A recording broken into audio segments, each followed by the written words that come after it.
In this video, I'll show you how to open the YouTube Studio desktop website on your phone, even if it keeps pushing you into the YouTube Studio app.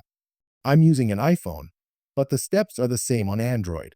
First, open a web browser on your phone, like Safari or Google Chrome.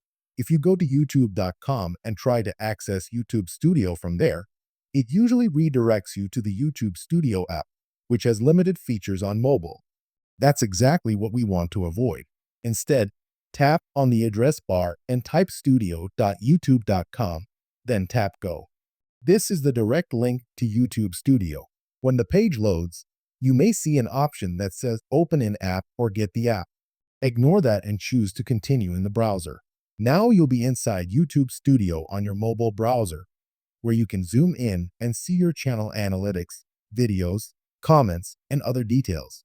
If you want full desktop functionality, there's one more step.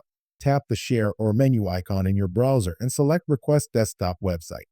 Once you do that, YouTube Studio will load just like it does on a computer.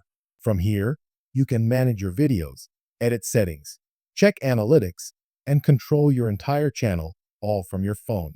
And that's how you access the YouTube Studio desktop site on mobile. If this video helped you, please consider liking the video, subscribing to the channel, and sharing it with someone who might need it. We're a new channel on YouTube, and your support really helps. Thanks for watching.